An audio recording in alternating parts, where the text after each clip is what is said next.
Alors, tu souhaites œuvrer dans ce monde, faire ta part de colibri et aider les animaux et les humains à mieux se comprendre. Eh bien, je t'explique tout ça dans cette vidéo.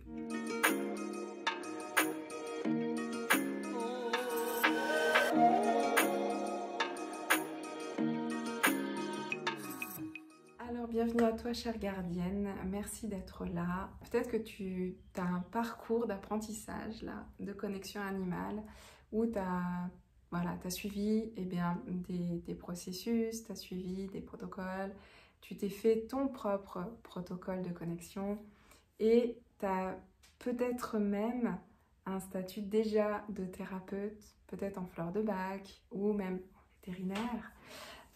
Ou autres, voilà, d'aide aux animaux, comportementalistes, etc. Et en apprenant cette connexion intuitive, tu t'es dit, ben, je pourrais l'ajouter, je pourrais l'amener dans mes compétences, pour pouvoir aider d'autant plus les animaux et les humains à se comprendre. Mais tu ne sais pas trop comment faire, tu ne sais pas trop comment intégrer ça dans tes pratiques en fait, d'accord? Donc je vais te donner un petit peu mon avis par rapport à ça.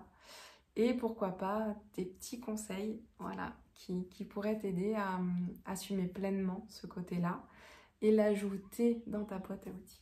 Donc moi, ça fait 7 ans maintenant que je pratique la connexion animale. Ça fait 3 ans que je forme maintenant aussi. C'est depuis quelques mois, un peu moins d'un an, que je propose des séances individuelles d'accompagnement à travers le regard des animaux et en aide en soins énergétiques par rapport aux humains.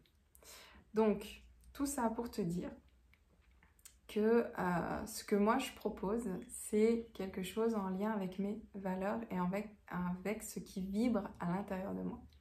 C'est-à-dire que parfois, on a cette croyance qu'il faut, je ne sais pas combien d'années, qu'il faut des diplômes, des certifications, etc. pour pouvoir proposer ces services en connexion. Ça va dépendre vraiment de toi, de tes capacités, de comment se déroulent tes connexions. C'est sûr que si tu es sur cette vidéo, que tu as fait juste un week-end de formation, d'accord, sur 2 jours, et que ça y est, tu te dis c'est bon, je vais proposer mes services, ça va être trop bien, je vais aider plein de monde, je me lance. Pour moi, je pense que c'est un petit peu juste. Parce que faire des connexions pour soi, c'est une chose, d'accord? Mais transmettre l'information pour quelqu'un d'autre, c'est autre chose, c'est différent. Ça n'a pas la même saveur déjà, et on n'a pas la même posture. Donc par posture, j'entends, on est une passerelle, on transmet l'information telle qu'elle est et il ne faut pas avoir peur de la transmettre justement telle qu'elle est. Parce que parfois, on peut tomber sur des gros traumatismes, des choses très intimes et il faut être prêt en fait à prendre du recul, à toujours être doux et bienveillant avec l'autre pour qu'il puisse écouter et entendre ce qui se passe. Donc, je pense qu'il faut quand même un peu d'expérience en connexion animale, mais de là à avoir une certification, avoir un diplôme ou voilà, pour moi, pas forcément. On peut être intuitif depuis des années et se rendre compte qu'on peut utiliser ce côté-là de nous, cette part de nous, pour œuvrer. Et là, vous avez toutes vos années en fait, d'accord? Donc, ça va vraiment dépendre du chemin que vous avez pris et de la confiance que vous allez avoir en vous. Donc, pour moi, il n'y a pas vraiment de parcours pour se dire, ah, comme les diplômes qu'on a, CAP, Bac Pro, licence, etc. On sort de ce cadre-là. En connexion intuitive, c'est plus vous, votre manière d'exprimer les choses, comment vous allez faire vos séances, sous quelle forme, en présentiel, à distanciel, les outils que vous allez utiliser aussi pour aider, le domaine dans lequel vous vous retrouvez le mieux. C'est-à-dire que moi, par exemple, c'est plus le coaching et l'accompagnement des humains à travers le regard de leurs animaux qui vibre pour moi et qui me fait waouh à chaque séance. Donc c'est là où moi je suis le plus alignée, donc j'y vais à fond.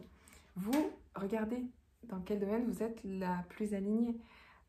Est-ce que c'est le soin animalier, quand il y a des animaux qui ont des troubles de santé, par exemple. Vous êtes peut-être une pro des plantes, de tout ce qui est gémothérapie, etc. Vous avez une bonne connaissance voilà, de la morphologie animale, tout ça, des corps et tout. Puis d'autres, ça va être plus dans l'accompagnement au deuil. Voilà, au deuil des gardiens et à la fin de vie de leurs animaux, par exemple. À travers la connexion intuitive, à travers tout ce que vous avez pu apprendre en thérapie. Ok. Donc là, c'est juste des exemples, mais regardez, vous, ce qui vous correspond, ce qui vous ressemble, pour amener voilà, cette valeur de connexion intuitive dans ce que vous proposez. Et ensuite, eh bien, allez-y. En fait, ne cherchez pas des excuses de « oui, mais j'ai pas mon cabinet »,« oui, mais… Enfin, non. Franchement, faites. Allez-y, lancez-vous.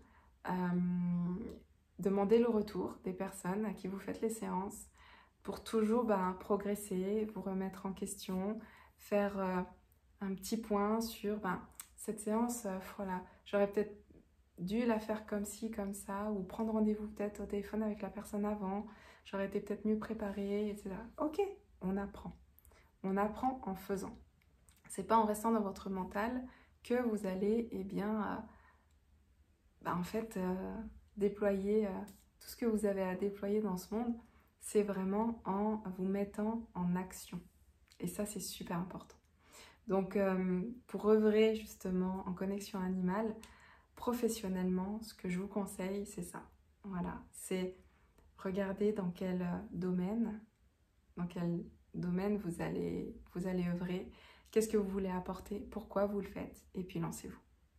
Voilà, cherchez pas, rien n'est parfait, on ne peut pas être parfait, et c'est ok, parce qu'on ne demande pas ça, on demande voilà, d'être authentique, d'être vrai, et c'est ça qui fait que les gardiens vont continuer à faire appel à vous, parce qu'il n'y a pas de faux semblants, il n'y a pas de chichi tralala, comme on dit, c'est juste vous, avec votre énergie, et ce que vous partagez. Dis-moi dans les commentaires où tu en es, les doutes, les craintes, peut-être tu te sens pas légitime ou autre. Voilà, exprime-le dans les commentaires, comme ça je pourrais davantage t'aider et peut-être te proposer des petites choses pour t'aider. À très vite.